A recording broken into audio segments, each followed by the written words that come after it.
Hey everyone, Tauntaun back to bring another One Piece tournament match. This time we have Sakazuki versus Katakuri.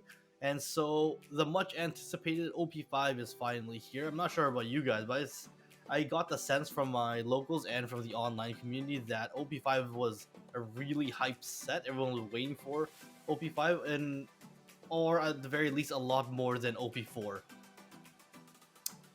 So he won the high roll. He was gonna go. So he chose to go second here, as Katakuri does want to do.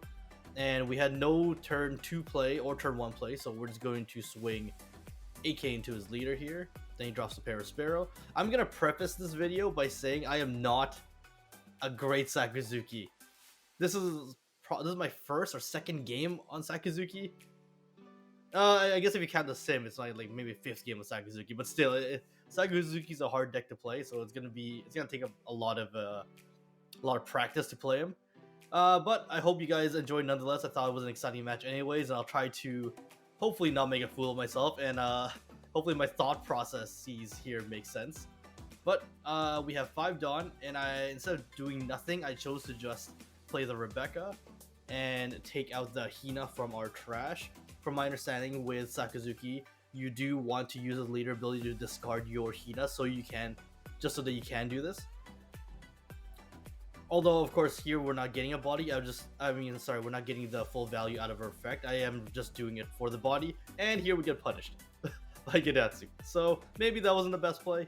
And if I remember correctly, I had no counters in my hand, so we just had to take those 2 lives there.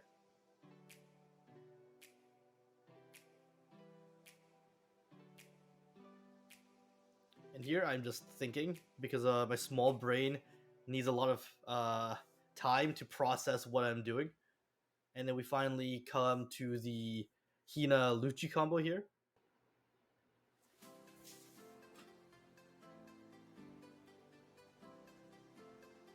And of course, with Lucci, it doesn't really matter where we apply this extra minus cost 2 here.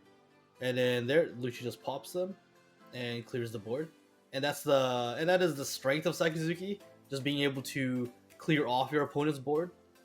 But it is you do have to be wary about resource management. So that is pretty much where the skill comes from with Sakazuki, managing your resources properly. And one cool thing I found about Sakazuki is that everybody's list is pretty different from each other's, and you can tech Sakazuki into pretty much any matchup. And I guess I guess Lucci was applying too much pressure this turn, so he decided to Thunderbolt him away, actually.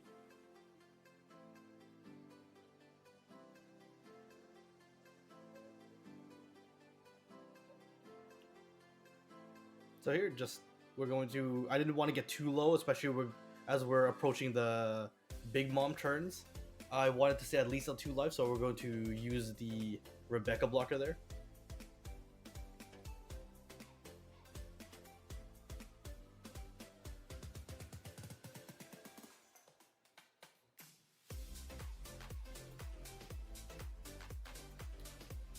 So we're just gonna take some pot shots as life, get some counter out.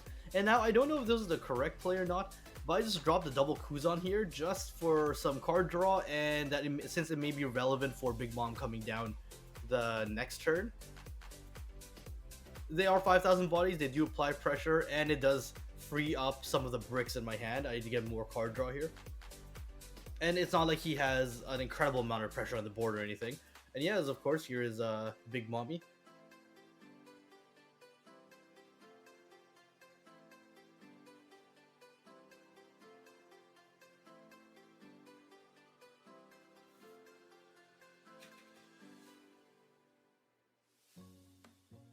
Now, I'm not sure, maybe I should have gone for his leader, but I wanted to really control the board here, so I was swinging at Sparrow instead.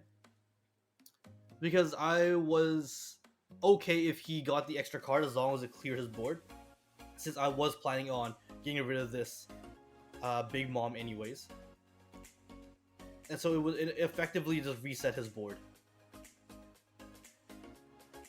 And unfortunately, he did grab another Big Mom from that Parasparrow there. So that was a little bit unfortunate. Then he triggers another Parasparrow off of his life. Then we're going to Hound Blaze away his Big Mom, which is a disgusting card. Hound Blaze is so strong. I think it's one of the best cards to come out for Sakazuki. Then we're just gonna drop the double Borsalinos here, just to hold off the aggression. And if he does drop the Big Mom, it pretty much means we don't take any damage next turn.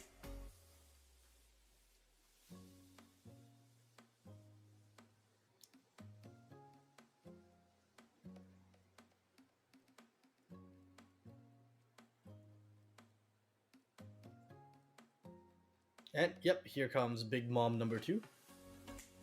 And of course he's gonna swing with Pero, and he's gonna swing with his leader, and I'm just gonna block those. I'm not actually even sure if he should have swung with Pero. Actually, it just allows me to swing into him and get rid of him with my attacks.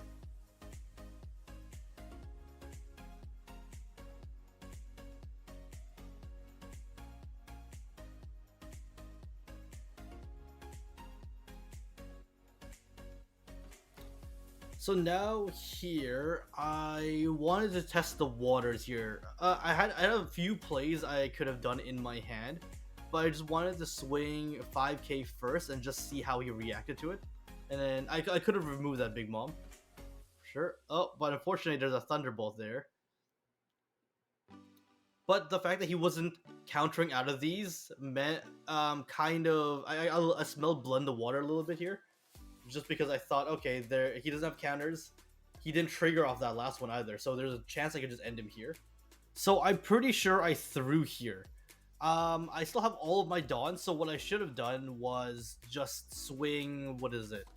I could go swing 8, 8, 9 with Hina, Borsalino, and my leader. But for some reason, I decided to bottom deck the Sanji here. And so I swung 577, which would have been okay anyways if he didn't trigger that Sanji off of his life, which he might have put there anyways. But well played by my opponent, and thank you all as always for watching my first throw of OP5, and I'm sure there'll be many more as the set goes on. And as usual, if you guys like this type of content, please consider liking and subscribing. Until next time, I'll talk to you guys later.